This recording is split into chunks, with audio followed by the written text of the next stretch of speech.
Hi friends, Indo Saudi cultures YouTube ఛానల్కి స్వాగతం. అందరికీ కూడా శ్రీరామనవమి శుభాకాంక్షలు.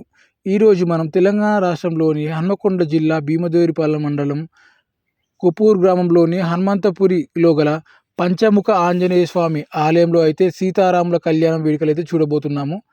ఇక్కడ కొప్పూరులో అయితే ఇంతకుముందు దాని గద్దెల బండ అని పిలిచేవారు. ప్రస్తుతం దాన్ని అయితే హనుమంతపురి అని పిలుస్తున్నారు. అక్కడ శ్రీ పంచముఖ ఆంజనేయ స్వామి విగ్రహాన్ని అయితే పెద్దగా అయితే నిర్మించారు. అక్కడ ఆలయాన్ని కూడా నిర్మించారు. కొండపైకి వాహనాలు వెళ్ళేందుకు రోడ్ సౌకర్యం కూడా ఉంది. సీసీ రోడ్ అయితే వేసేసారు. ఇప్పుడు చూడండి, ఆలయంలో అయితే మనకు సీతారాముల కళ్యాణం అయితే జరిగిపోయినది ఫ్రెండ్స్. మనం ఇంతకుముందు విరాహి యూట్యూబ్ ఛానల్లో అయితే లైవ్లో అయితే చూపించాను కళ్యాణం వేడుకలు లైవ్లో. ప్రస్తుతం అయితే వీడియో తీశాను కళ్యాణం అయిపోయాక. ఇక్కడ అన్నదాన కార్యక్రమాన్ని కూడా నిర్వహించారు భక్తుల సౌకర్యార్థం. అంటే భక్తులు దాతలు వాళ్ళ సహాయ సహకారాలతో అయితే అన్నదాన కార్యక్రమం కూడా నిర్వర్తించారు.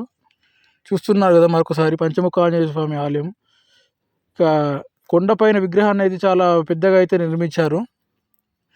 గతంలో అయితే ఇక్కడ చెక్కతో చేసిన ధ్వజస్తంభం అయితే ఉంది. ప్రస్తుతం దాని స్థానంలో అయితే మనకు చెక్కతో చేసిన ధ్వజస్తంభం కాకుండా ఇత్తడితో చేసిన ధ్వజస్తంభాన్ని అయితే ఇక్కడ ప్రదర్శించారు. చూస్తున్నారు కదా, ఆంజనేయ స్వామి విగ్రహం అయితే అలా ఉంది. పంచముఖ ఆంజనేయ స్వామి ఆలయం విగ్రహము. గద కింద చూశారు కదా, రాకేష్ను అయితే అలా ఉంచారు. ఇదేనండి, ఇంతకుముందు నేను చెప్పాను కదా ధ్వజస్తంభం. దీని స్థానంలో అయితే చెక్కతో చేసే ధ్వజస్తంభం ఉండేది.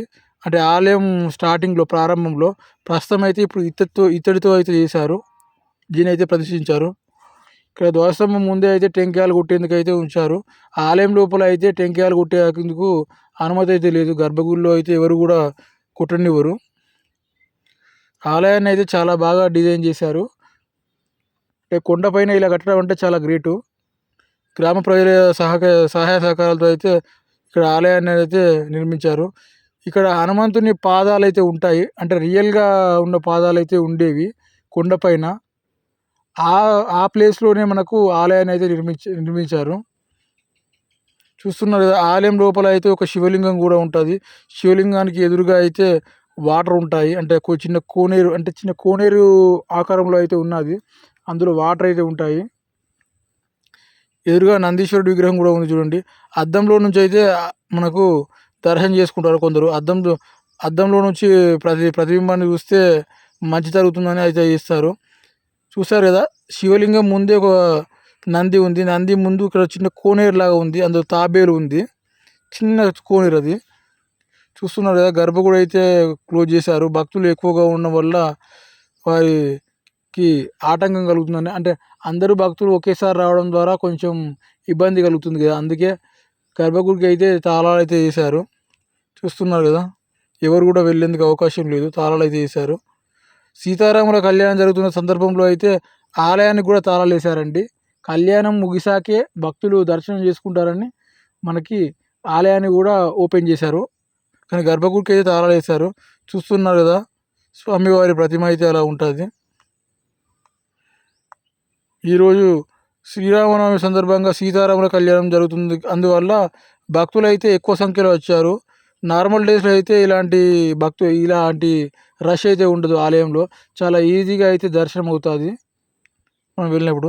చూస్తున్నారు కదా, సీతారాముల కళ్యాణం జరిగాక అక్షింతలు అయితే భక్తులందరికీ పంచుతున్నారు.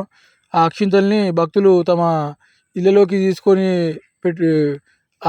మన దేవుడి రూమ్లో పెట్టుకుంటే మంచి జరుగుతుంది అయితే భక్తుల నమ్మకం. అందుకే అందరూ కూడా అక్షింతల కోసం, అలాగే స్వామివారి కళ్యాణం సందర్భంగా వేసిన పూలమాలల కోసం అయితే ఇవ్వబడుతున్నారు. చూస్తున్నారు కదా, అలాగే ఇక్కడ అమ్మవారికి గాజులు సమర్పించారు కదా, ఆ గాజుల్ని కూడా కొందరు భక్తులు అయితే తీసుకుని వెళ్తున్నారు. ఆ గాజులు తీసుకుని వెళ్ళే కూడా మంచి జరుగుతుంది అయితే భక్తుల నమ్మకము. చూస్తున్నారు కదా, దాతలు అయితే ఎక్కువ పెద్ద మొత్తంలో అయితే ఈ వేడుకలు అయితే నిర్వర్తించారు.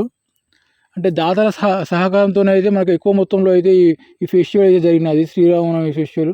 చుట్టుపక్కల గ్రామాల్లోని ప్రజలు కూడా ఇక్కడికి వచ్చి వేడుకల్లో పాల్గొన్నారంటే మీకు ఒకసారి అర్థం చేసుకోండి ఎంత పెద్దగా జరిగినదో. ఇక్కడ ఆలయం ముందు భాగంలో అయితే నవగ్రహాలు కూడా ఉన్నాయి. అంటే ప్రతి ఆలయంలో కూడా కామన్ కదా, నవగ్రహాలని ప్రదర్శించే కామన్. ఇక్కడ ఆలయం ముందు భాగంలో అయితే ఇలా ఉంటుంది. అలాగే స్వామివారికి పల్లకి సేవ కూడా ఉంది. ఇక్కడ పల్లకి కూడా ఉంది. భక్తులైతే భోజనాలు అయితే అంటే స్వాములు అయితే భోజనాలు అయితే తింటున్నారు. ఇండో సౌదీ కల్చర్స్ యూట్యూబ్ ఛానల్ని ఆదరిస్తున్న ప్రేక్షకులందరికీ ధన్యవాదాలు. మీ సపోర్ట్ మాకు ఎప్పుడు ఇలాగే ఉండాలని కోరుకుంటున్నాను. అందరికీ బాయ్.